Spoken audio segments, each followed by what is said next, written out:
네. 2019년 4월 15일에 프랑스 파리에 잊지 못할 사건이 한 가지 발생했습니다.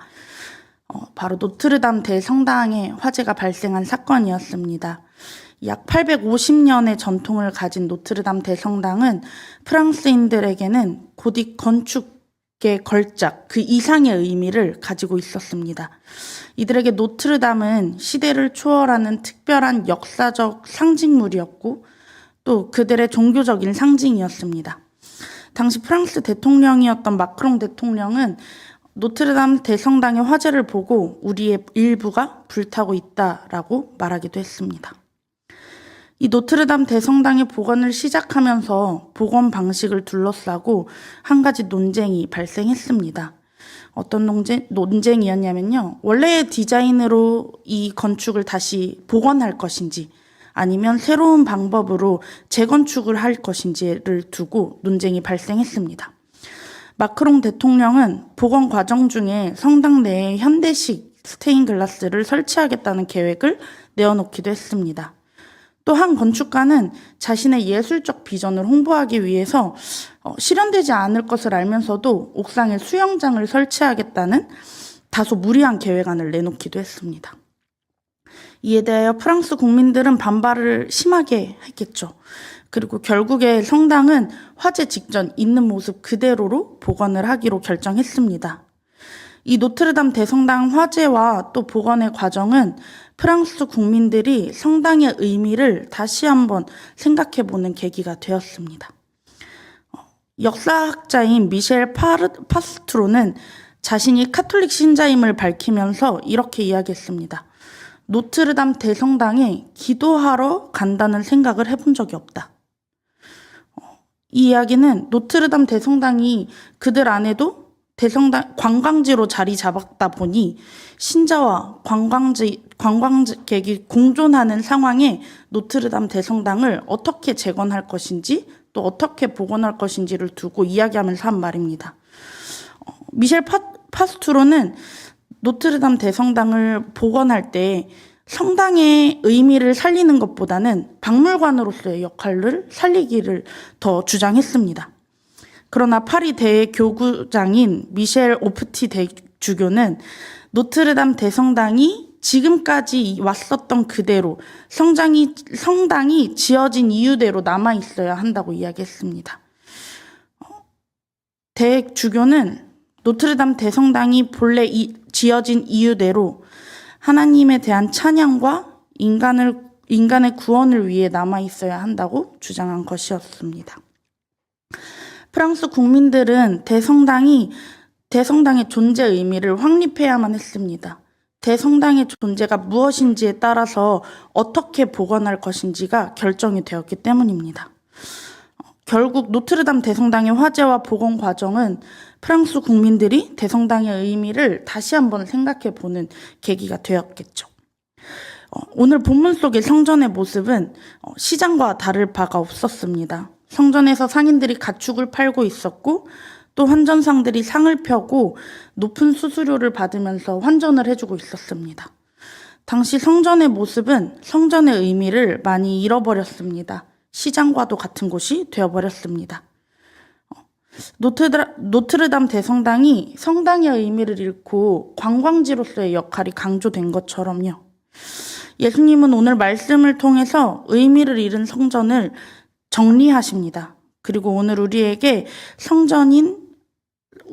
성전이 성전의 의미가 되게 하게끔 하십니다. 바른 신앙생활을 하고 있는지 오늘 우리에게 확인하십니다.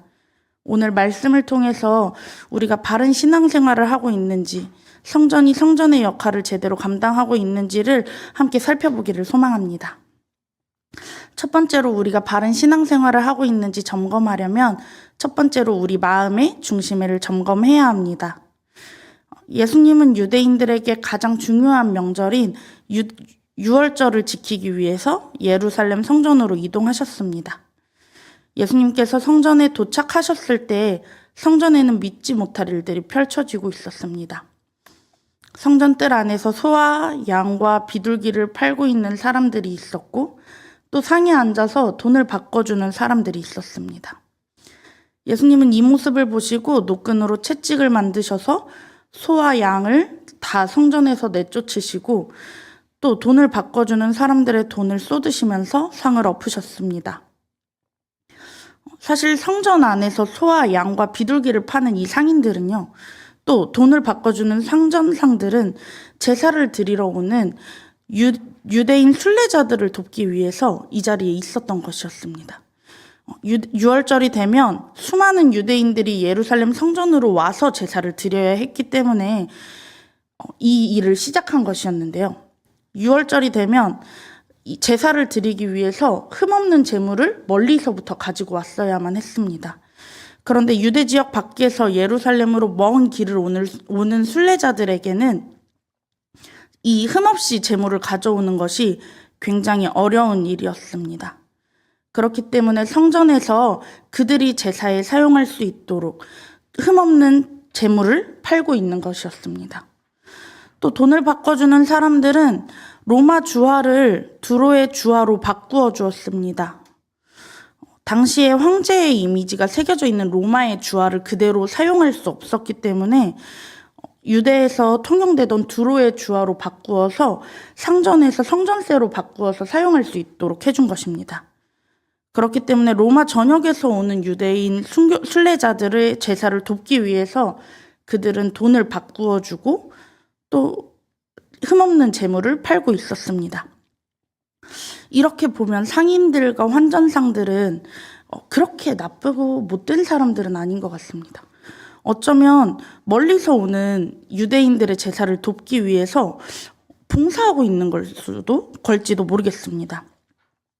그러나 예수님께서는 이들을 보시고 화를 내시고 내쫓으셨습니다. 제자를 지내러 유대까지 오는 순례자들을 돕기 위해 있던 이들을 예수님께서는 왜 내쫓으셨을까요? 상인들과 환전상들의 첫 의도는 그들의 제사를 돕기 위함이었습니다. 그런데 이들의 행위가 어느덧 부패와 착취로 변질되었습니다. 성전 지도자들은 성전에서 재물을 엄격하게 검사하면서 순례자들이 가져온 재물의 대부분을 흠이 있다며 거부했습니다. 결국에 비싼 돈을 주고 성전 안에서 파는 재물들을 사게끔 한 겁니다. 또 성전 지도자들은 이를 통해서 상인들과 함께 많은 이득을 취했습니다. 또 환전상들은 로마 화폐를 두로 화폐로 환전해주는 그 과정에서 높은 수수료를 떼서 받았습니다. 그래서 순례자들에게 경제적인 부담을 주었습니다. 종교 지도자들과 환전상들은 이를 통해서 부당한 이익을 취했습니다. 예수님은 이 모습을 보시고 장사꾼들과 환전상들을 내쫓으신 겁니다. 그리고 유대인들에게 이렇게 말씀하십니다. 요한복음 2장 16절의 말씀입니다. 함께 읽도록 하겠습니다. 비둘기 파는 사람들에게 이르시되 이것을 여기서 가져가라. 내 아버지의 집으로 장사하는 집을 만들지 말라 하시니. 아멘.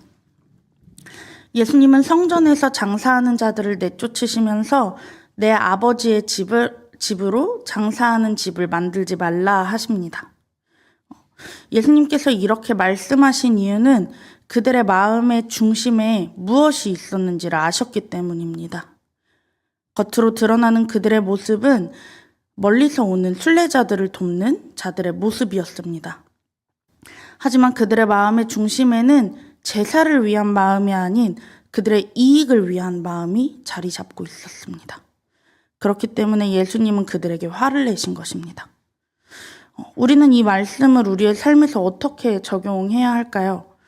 지금 우리는 흠없는 재물이 필요한 것도 아니고 우리가 헌금을 할 때 환전을 해서 내야 하는 것도 아닌데 또 우리 예배당에는 장사를 하는 사람이 있는 것도 아닌데 이 말씀을 우리에게 어떻게 적용해야 하는 걸까요?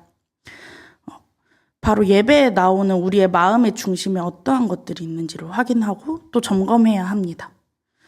예배에 나오시는 성도님의 마음의 중심에는 어떤 것들이 자리를 잡고 있나요? 종교 지도자들과 상인들의 마음을 생각해 본다면 그들은 성전에 나올 때 얼마나 더 돈을 벌 수 있을까? 오늘은 내가 얼마나 더 많은 이득을 취할 수 있을까가 그들의 마음의 중심에 있었을 것 같습니다. 성전에 나오면서 하나님과 만남을 기대하고 나오는 것이 아니라 오늘은 내가 얼마를 더 가져갈 수 있을까? 오늘은 얼마나 더 수수료를 높게 뗄 수 있을까? 오늘은 어떻게 저 재물의 책을 잡을 수 있을까를 고민하고 나왔을 것 같습니다. 결국 그들에게 성전은 하나님과의 만남을 기대하는 곳이 아니라 그들이 장사하는 곳이 되었습니다. 결국 그들은 마음속의 본질을 잃어버린 것입니다. 우리 또한 동일합니다. 예배에 나오는 마음의 중심에 나의 주인이신 예수님이 자리 잡고 있어야 하는데 어느 순간 나도 모르게 요슬램프 속의 지니와 같은 예수님이 내 마음속에 자리 잡고 있지는 않은지 우리는 점검해 보아야 합니다. 나의 경제적인 문제, 또 관계적인 문제, 삶의 문제를 해결해 줄 수 있는 나의 문제를 해결해 줄 도구로서의 지니와 같은 예수님을 바라며 예배를 드리고 있지는 않은지 우리는 점검해야 합니다. 결국 나의 이익을 위해서 예수님을 도구처럼 사용하고 있지는 않은지 확인해야 합니다. 나에게 베푸신 구원의 은혜를 감사하면서 하나님을 기대하며 나와야 하는 이 자리에 우리는 어느 순간 나의 삶의 문제를 해결해 주기만을 바라는 그 요술램프로 진이로서의 예수님이 자리 잡고 있지는 않은지 우리의 마음의 중심에는 무엇이 있는지를 확인해 보기를 소망합니다. 혹시 우리의 마음 가운데 모든 문제를 해결하기 위한 도구로서의 예배가 자리 잡고 있지는 않은지, 또 예수님이 자리 잡고 있다면 오늘 이 시간 우리 마음의 중심을 점검하고 또 정리하면서 그 마음의 중심에 나의 주인이 되시는 예수님을 모시는 시간이 되기를 간절히 소망합니다. 네, 둘째로 우리가 바르게 신앙생활을 하고 있는지 점검하려면 말씀을 제대로 이해하고 있는지 점검해 봐야 합니다. 예수님께서 상인들과 환전상들을 꾸짖으신 후에 종교 지도자들은 예수님에게 이렇게 이야기합니다. 오늘 본문은 18절의 말씀입니다. 함께 읽도록 하겠습니다. 이에 유대인들이 대답하여 예수께 말하기를 내가 이런 일을 행하니 무슨 표적을 우리에게 보이겠느냐. 종교 지도자들은 예수님에게 도대체 어떤 권위로 이런 일을 행하고 있는지를 묻고 있습니다. 종교 지도자들은 예수님께서 이런 일을 하시는 이유와 권위를 표적으로 보이라고 요구하는 것입니다. 그들의 요구는 어떻게 보면 당연한 것 같습니다.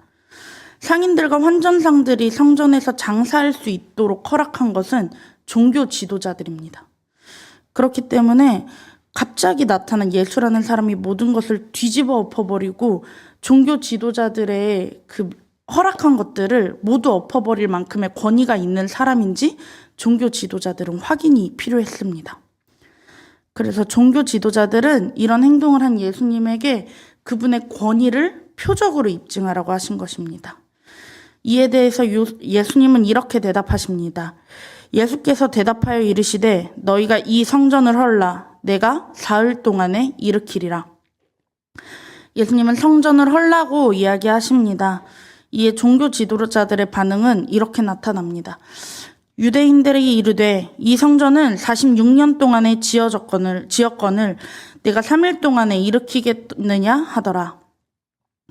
문자 그대로만 본다면 불가능한 일이겠죠. 유대 종교 지도자들은 그들이 할 수 있는 반응을 보였습니다. 46년 동안 지어온 성전을 3일 만에 짓겠다는 것, 너무나도 말이 안 되는 일인 것 같습니다. 3일 만에 그 성전은 아니어도 지금 우리가 살고 있는 집은 혹시 지을 수 있을 것 같다고 생각하시나요? 지금 2025년 현재로서는 가능합니다. 네. 2017년 러시아에서 건설용 3D 프린터를 통해서 11평짜리 집을 단 24시간 안에 지었던 일이 있었습니다. 네. 그래서 이런 일들을 생각해 보면 지금은 가능할지도 모르겠지만 당시 예수님 당시에 성전을 3일 만에 짓는다는 것은 불가능을 넘어서 어려운 것을 넘어서 불가능한 일이었습니다. 그러니 종교 지도자들이 3일 만에 성전을 짓는 게 어렵다고 반응하는 것이 당연한 것이었겠죠.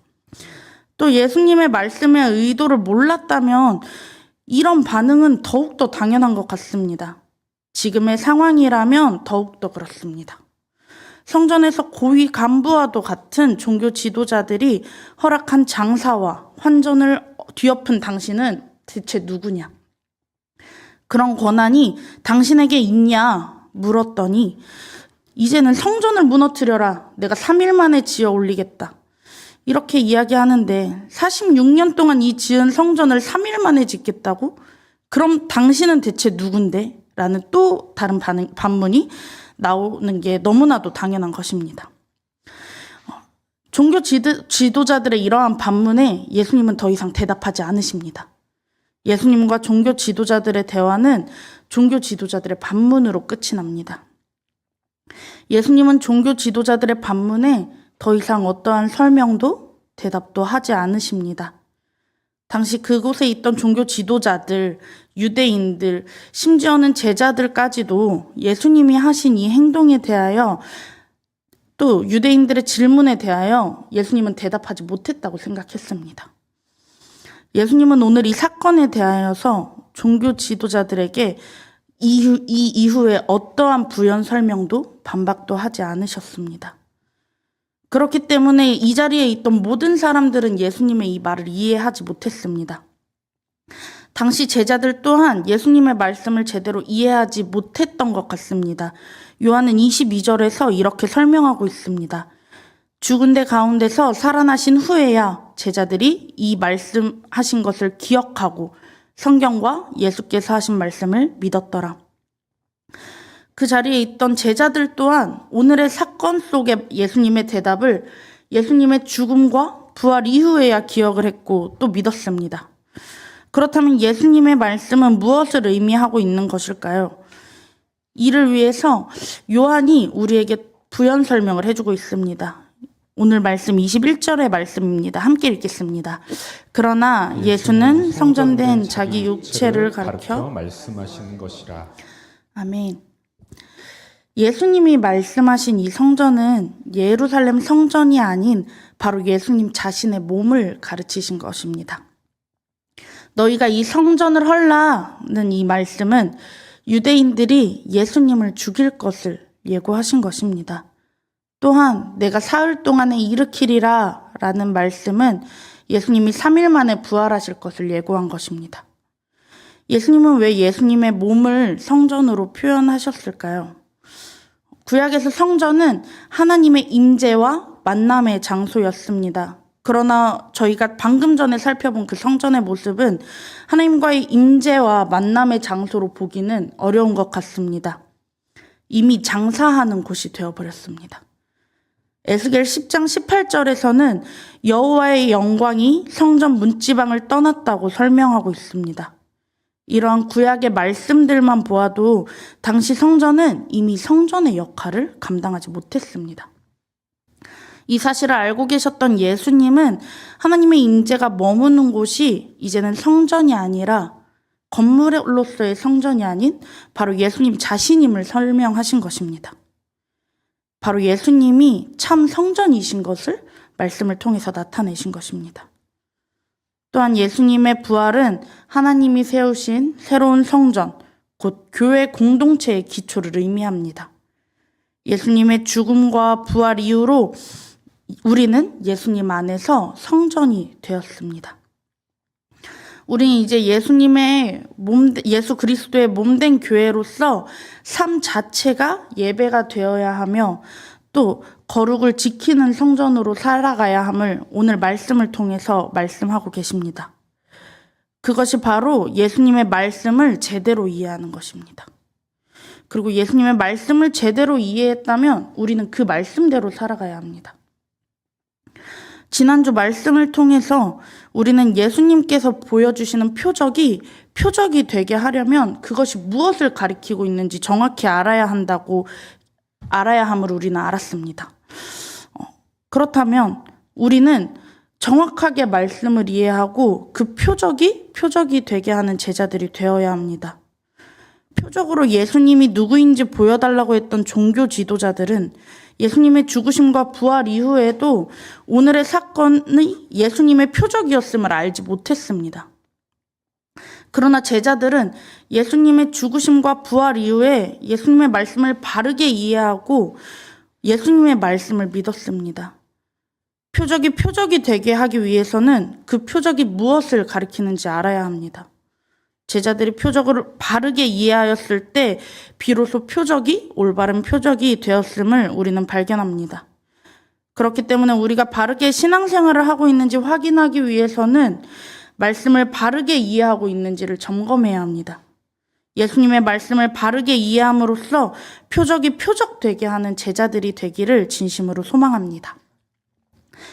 마지막으로 세 번째는 우리는 믿음이 참된 믿음인지 점검해야 합니다.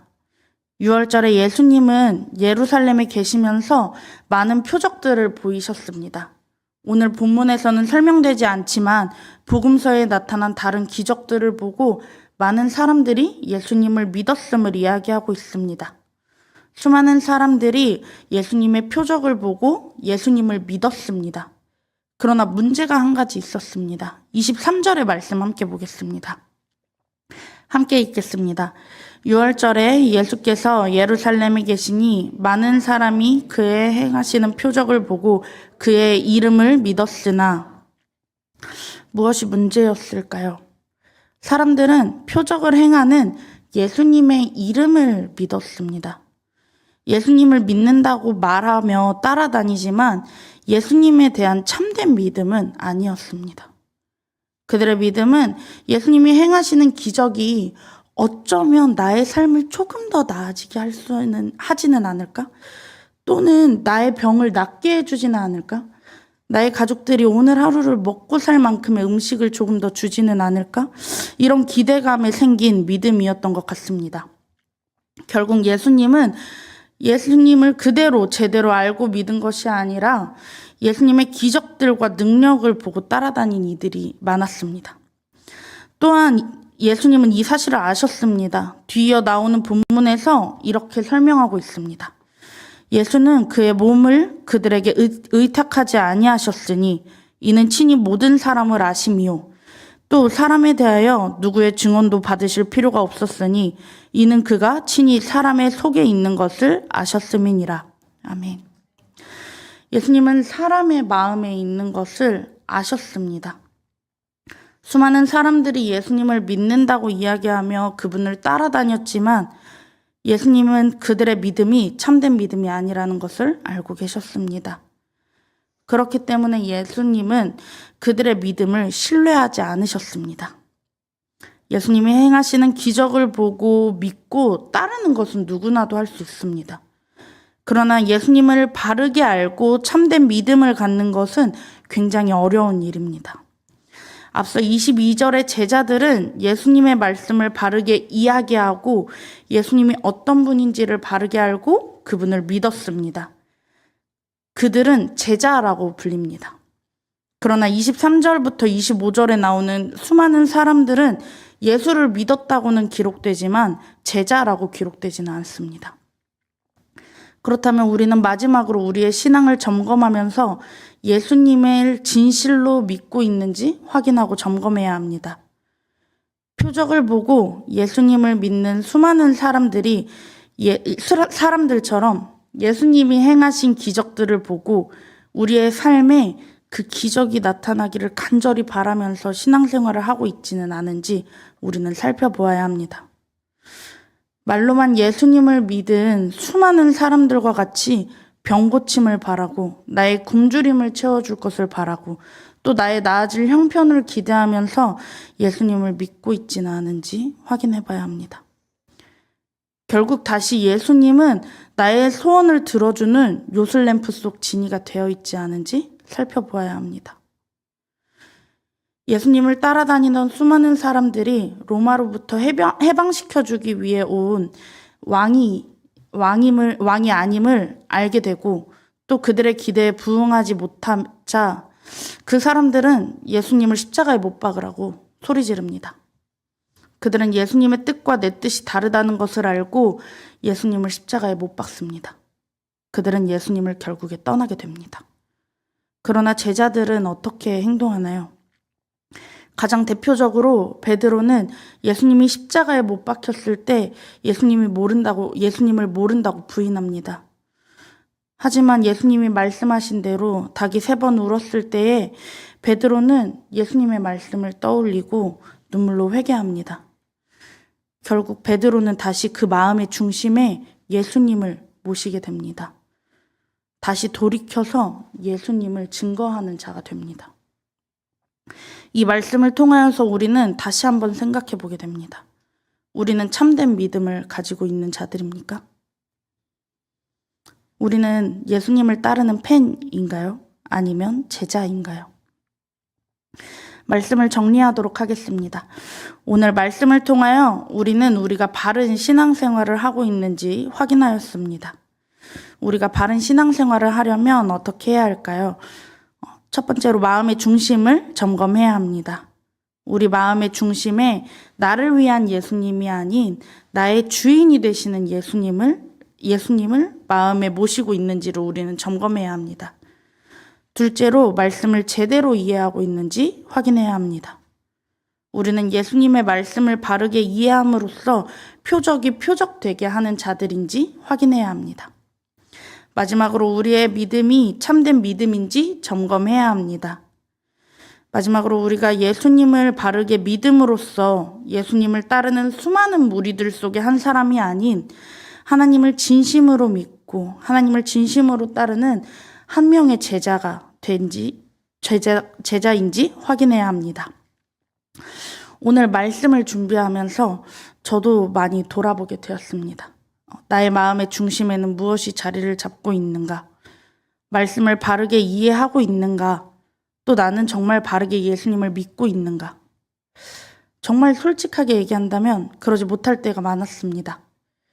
예수님을 요술램프 속 지니처럼 여기기도 했습니다. 나의 상황에 끼워 넣어서 내 마음대로 말씀을 이해할 때도 있었습니다. 이렇게 되돌아보면 제가 제자가 아니라 팬이었으면 어떻게 하나 하는 두려움도 생겼습니다. 그러나 베드로를 바라보면서 다시 한번 용기를 얻었습니다. 예수님을 부인했던 베드로가 닭이 3번 울었을 때 실패자로 그 자리에 주저앉아서 믿음을 저버린 자가 된 것이 아니었기 때문입니다. 그가 다시 마음을 돌이켜 그 마음의 중심에 예수님을 모셨던 것처럼 나도 그 마음을 돌이켜서 예수님을 정말 나의 예수님으로 모셔야겠다고 결단하는 시간이 되었습니다. 오늘 말씀을 통해서 저와 비슷한 마음을 가진 성도님들이 계시다면 그 마음의 어려움에 그저 주저앉아 포기하는 것이 아니라 다시 그 마음에 예수님을 모시기를 진심으로 소망합니다. 나의 주인이신 예수님을 내 마음의 중심으로 모심으로써 다시 예수님의 제자로 거듭나는 저와 성도님들이 되시기를 진심으로 축원합니다.